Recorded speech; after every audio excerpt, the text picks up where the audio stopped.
السلام علیکم جی، امید ہے آپ سب خیریت سے ہوں گے۔ سورۃ الصافات کا 3rd پارٹ آپ سنیں گے۔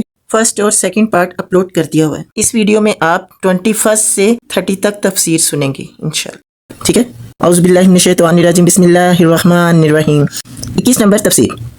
رسولوں کی تصدیق کے 3 معنی ہیں اور تینوں ہی یہاں مراد بھی ہیں۔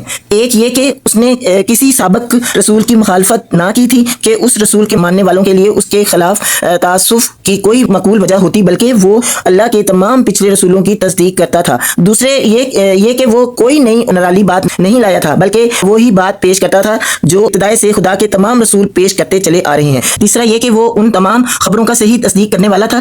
22 نمبر تفسیر، یعنی ایسا رزق جس کی تمام خوبیاں بتائی جا چکی ہیں، جس کے ملنے کا انہیں یقین ہے، جس کے متعلق انہیں یہ بھی اطمینان ہے کہ وہ ہمیشہ ملتا رہے گا، جس کے بارے میں یہ خطرہ لگا ہوا نہیں ہے کہ کیا خبر ملے یا نہ ملے۔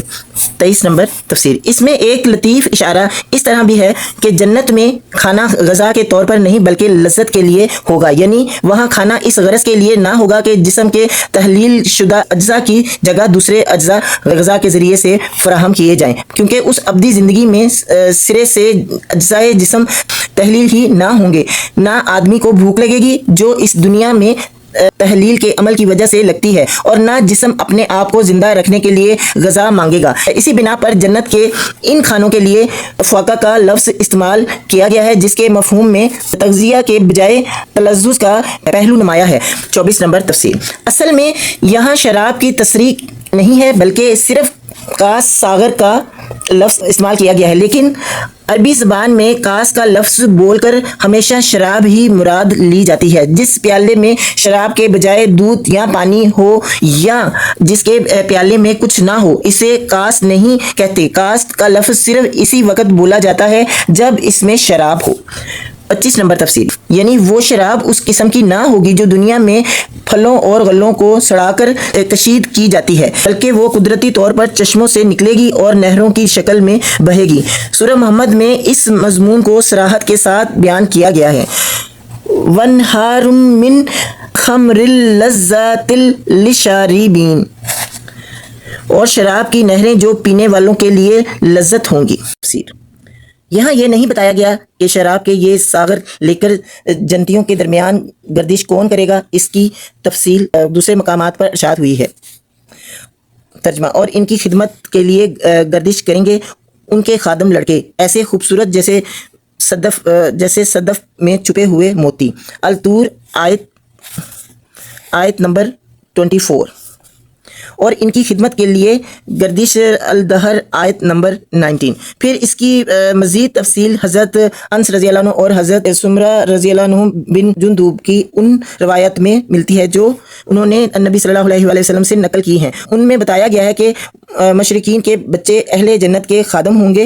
ابو داؤد، طیالسی، طبرانی، یزار، یہ روایت اگرچہ سند ضعیف ہے لیکن متعدد دوسری احادیث سے معلوم ہوتا ہے کہ جو بچے سن رشد کو نہیں پہنچے ہیں وہ جنت میں جائیں گے۔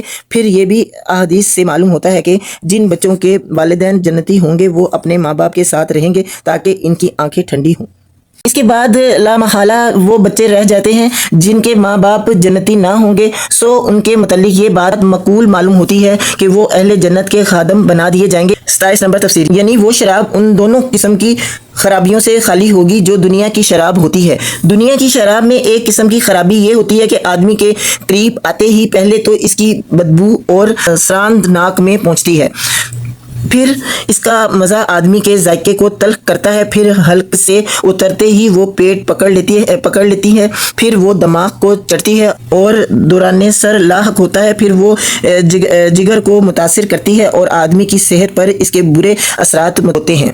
پھر جب اس کا نشہ اترتا ہے تو آدمی خمار میں مبتلا ہو جاتا ہے۔ یہ سب جسمانی ضرر ہے۔ دوسری قسم کی خرابی یہ ہوتی ہے کہ اسے پی کر آدمی بہکتا ہے۔ شراب کے عقلی نقصانات ہیں۔ دنیا میں انسان صرف سرور کی خاطر شراب کے یہ سارے نقصانات برداشت کرتا ہے۔ اللہ تعالیٰ فرماتا ہے کہ جنت کی شراب میں سرور تو پوری طرح ہوگا، لذت للشاربین، لیکن ان دونوں قسم کی خرابیوں میں سے کوئی خرابی بھی اس میں نہ ہوگی۔ سبحان اللہ۔ 28 نمبر تفسیر یعنی اپنے شوہر کے سوا کسی اور کی طرف نگاہ نہ کرنے والی 29 نمبر تفسیر بعید نہیں ہے کہ یہ وہ لڑکیاں ہوں جو دنیا میں سن رشد کو پہنچنے سے پہلے مر گئی ہوں اور جن کے والدین جنت میں جانے کے مستحق نہ ہوئے ہوں. یہ بات اس قیاس کی بنا پر کہی جا سکتی ہے کہ جس طرح ایسے لڑکے اہل جنت کی خدمت کے لیے مقرر کر دیے جائیں گے اور ہمیشہ لڑکے ہی رہیں گے، اسی طرح ایسی لڑکیاں بھی اہل جنت کے لیے